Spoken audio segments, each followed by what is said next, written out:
میں نے دوسری شادی کی ہے،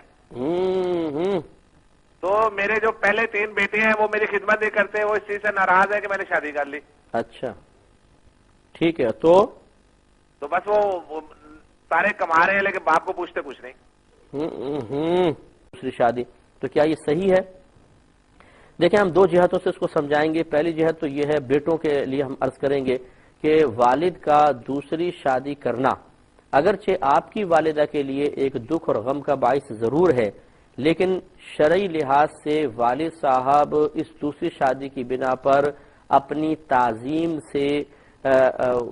کے قابل نہ رہیں، ایسا نہیں ہے۔ خود اللہ تعالی نے اجازت مرحمت فرمائی ہے، فَانْكِحُوا مَا طَابَ لَكُم مِّنَ النِّسَاءِ مَثْنَىٰ وَثُلَاثَ وَالرُّبَاعَ،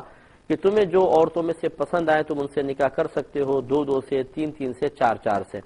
تو اگر ایک شخص،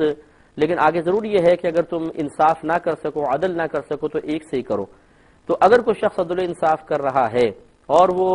دوسری شادی کر لیتا ہے تو گویا کہ وہ تو اللہ تبارک و تعالیٰ کی اجازت سے کر رہا ہے، اور اگر کوئی اللہ تعالیٰ کی اجازت شدہ عمل کو اختیار کرے تو اس سے ناراض ہونا یہ قطعاً غیر مناسب ہے۔ اس لیے اولاد کو چاہیے کہ صرف والدہ کی فیور میں، والدہ کے دکھ اور غم کو دیکھتے ہوئے باپ کی تعظیم کو ترک کر دینا اور والد صاحب کی دل آزاری کا سبب بننا، یاد رکھیں یہ بہت بڑا گناہ ہے، انہیں اس پر توبہ کرنی چاہیے۔ دوسری اس کی جہت یہ ہے کہ ایسے حضرات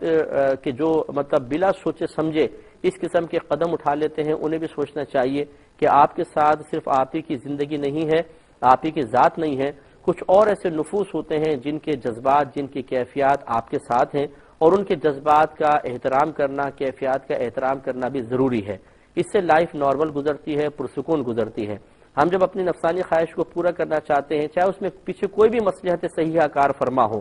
اس وقت ہم بعض اوقات نہ بیوی کے جذبات دیکھتے ہیں، نہ اولاد کے جذبات دیکھتے ہیں، نہ خاندان والوں کی تانا زنی دیکھتے ہیں۔ اس وقت تو سیسا پلائی ہوئی دیوار بن کے سامنے کھڑے ہو کر ہر ایک کو فیس کرنے کے لیے تیار ہو جاتے ہیں۔ پھر جب ان کی کیفیات، ان کی طبیعتوں کے تقاضوں کے خلاف عمل کرنے کی بنا پر منفی رویے سامنے آتے ہیں تو پھر ہم شکوہ کرتے ہیں۔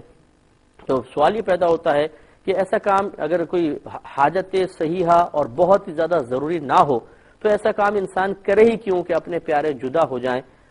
محبت اور پیار کا ماحول ہونا چاہیے، اور اگر آدمی کرنا بھی چاہتا ہے کسی مصلحت صحیحہ کی بنا پر تو جن کی طبیعتیں، کیفیات اور جن کے جذبات ہم سے وابستہ ہیں کسی بھی لحاظ سے، ان کو بھی اعتماد میں لیا جائے، اس کے بعد کوئی عملی قدم اٹھایا جائے، یہ سب سے بہتر اور اولا ہے۔ لہٰذا جو حضرات دوسری شادی کرنے کا موڈ بنائے ہوئے ہیں انہیں بھی ان سے ہماری گزارش ہے کہ اپنے اولاد پر کیا کیا اس کے اثرات مرتب ہوں گے، زوجہ کی طبیعت پر، ذہن پر کیا اثرات ہوں گے، اس کے علاوہ پورے خاندان پر اس کے کیا اثرات مرتب ہو سکتے ہیں، اور آپ کے اس عمل سے خود آپ کی اولاد آگے چل کر کیا کیا عمل اختیار کرے گی، وہ آپ کے عمل کو دلیل بنا کے کیا کیا سٹیپ اٹھا سکتی ہے۔ ان تمام چیزوں پہ اچھی طرح غور و تفکر کرنے کے بعد پھر عملی قدم اٹھایا جائے تو انشاءاللہ ہو سکتا ہے کہ اگلی زندگی پرسکون رہے، ورنہ پھر اسی طرح کی اذیتیں ہوتی ہیں اور تکلیفیں ہوتی ہیں۔ انسان اپنا کام پورا کر لیتا ہے اور دوسروں کو ہر طریقے سے آزمائش میں مبتلا کرنے کے باوجود چاہتا یہ ہے کہ وہ میری توقع کے مطابق چلیں۔ ہم ان کے جذبات کی قدر نہ کریں لیکن دوسرے ہمارے جذبات اور احساسات کی ضرور قدر کریں، یہ عدم توازن والی سوچ رکھنا میرے خیال میں قطعاً غیر مناسب ہے۔ بہرحال ہم نے دونوں چیزیں بیان کر دیں، ان دونوں چیزوں پر غور و تفکر دونوں گروپ کو